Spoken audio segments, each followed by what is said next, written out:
6, versículo 9 em diante, que diz: Não sabeis que os injustos não hão de herdar o reino de Deus?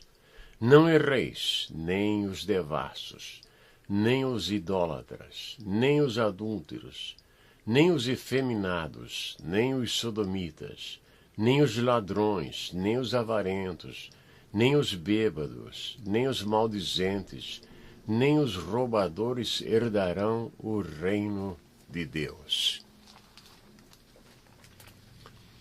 Meus queridos irmãos e amigos, o apóstolo Paulo, ele foi o maior ensinador de todos os tempos. E ele queria que a igreja soubesse que tipo de gente não herdaria a vida eterna. Ele queria que o pessoal soubesse. E ele começou dizendo que os devassos, aqueles que buscam todo tipo de pecados, e são devassos mesmo, vão ao extremo, eles não herdarão o reino de Deus. Porque há pessoas que o prazer dele é fazer o pior possível. Eles não herdarão o reino de Deus, em absoluto. Não herdarão. Então, se você tem este hábito, é melhor você mudar. Nem os idólatras. Há idólatras de todo tipo. Há gente que a idolatria dele é o dinheiro, outro são prazeres desta vida, outros são riquezas desta vida, outros são artistas desta vida. São idólatras. E alguns têm idolatria por deuses pagãos. O paganismo tem muitos deuses. E há pessoas que ficam envolvidas em paganismo. E aí a gente começa a ver que o paganismo às vezes entra dentro da casa de Deus.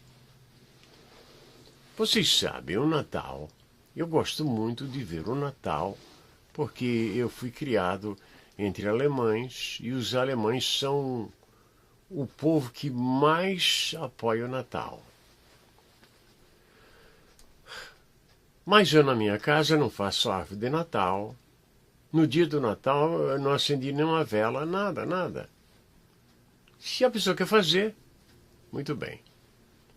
Mas um dia eu cheguei na igreja da minha esposa, e quem estava apresentando a festa natalina era um Papai Noel.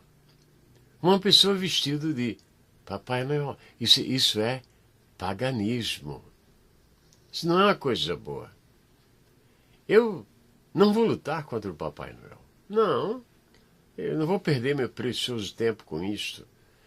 Mas o Papai Noel não é coisa que vem deste livro.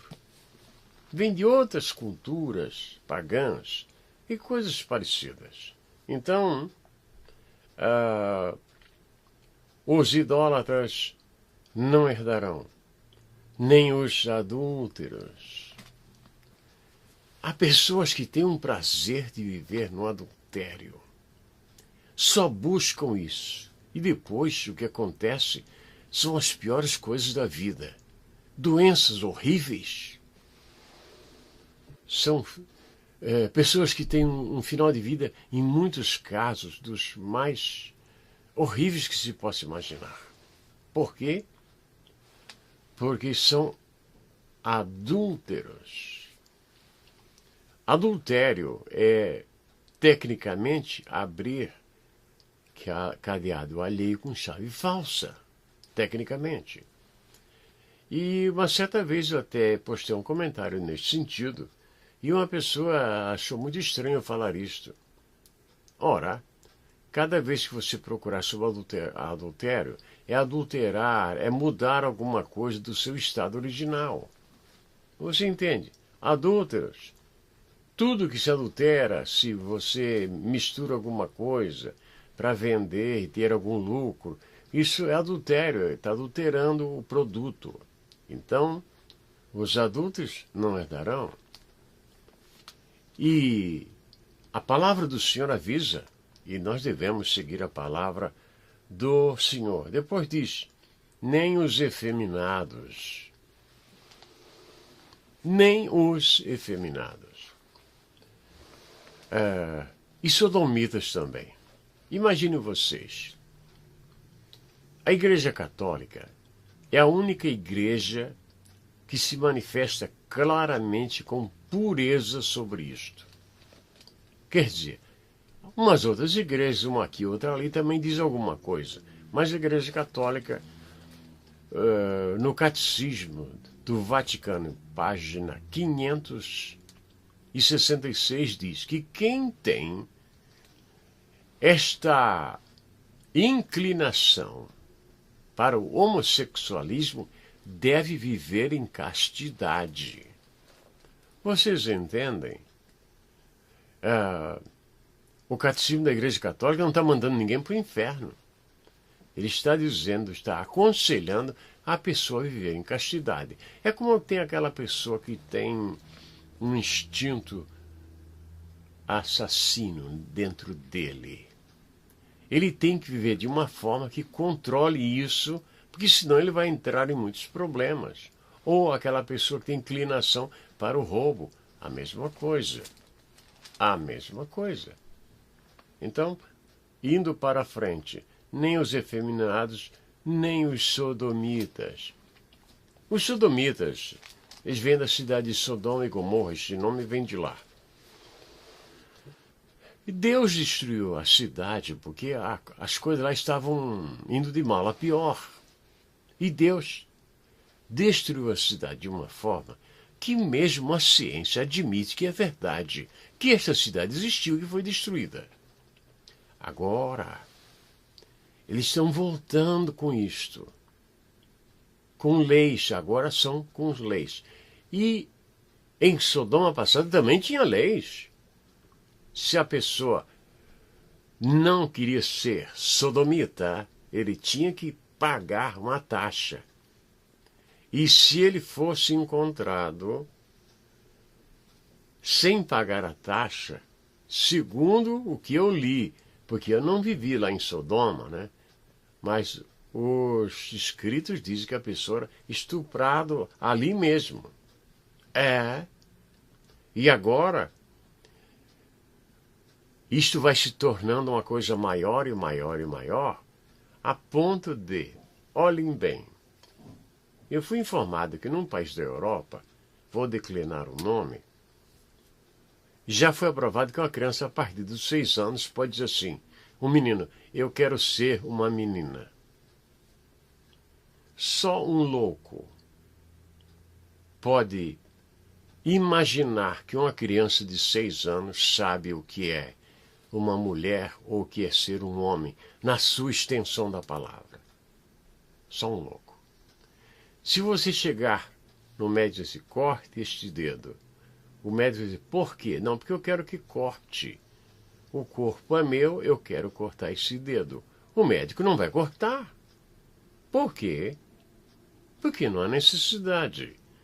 E porque há amputação da genitália masculina. Por quê?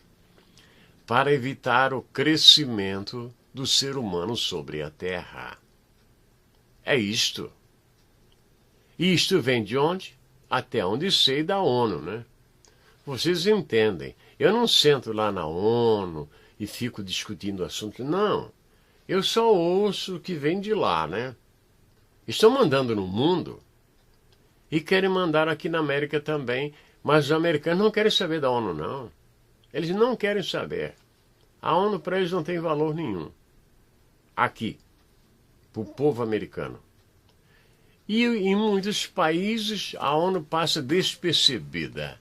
Manda no país deles e ninguém sabe nada. Então, vamos para frente. Nem os ladrões ladrões também não herdam o reino de Deus. O que é o ladrão?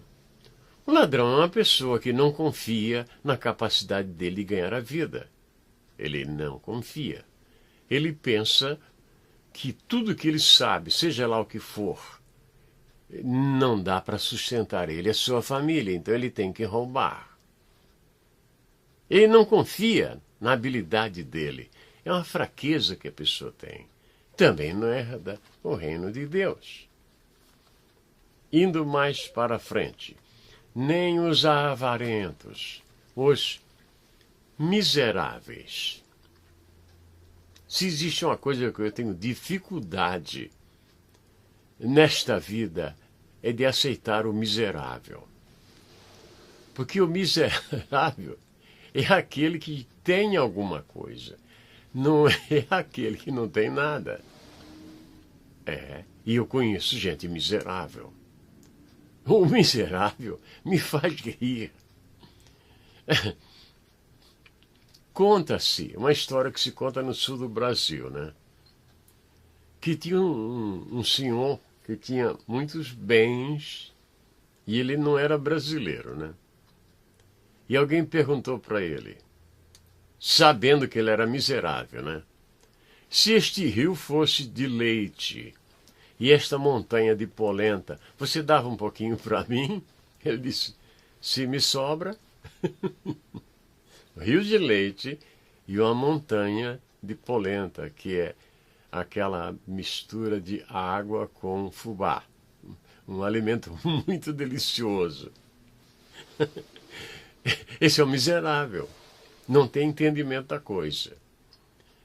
Eu, uma certa vez, estava lá na frente da Casa Branca, observando lá o movimento, e vi um grupo de mendigos. Estavam aí sem comida, sem nada. E disse um assim, eu vou arrumar um café para a gente. E saiu. E eu fiquei olhando. Passou uns 5 minutos, veio ele com um copo de café e começou a dividir com os outros aquele pouco de café. Sabe o que eu fiquei pensando? Que muita gente que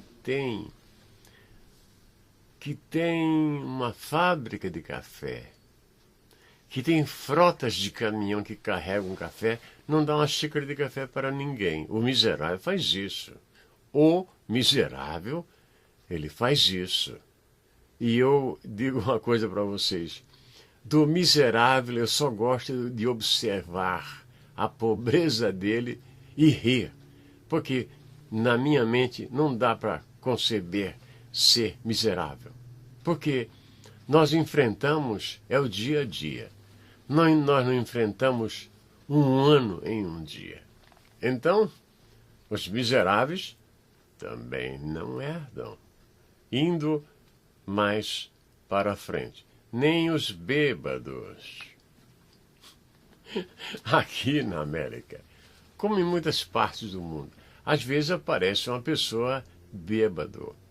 O bêbado, se ele estiver dormindo, não faz nenhum mal. Se ele estiver dentro da casa dele, faz pouco mal também. Mas se ele estiver dirigindo, ele causa um mal muito grande. Aonde eu vejo um bêbado dirigindo, imediatamente eu comunico às autoridades, porque ele vai matar alguém ou vai ser morto. É o que vai acontecer. Bêbado.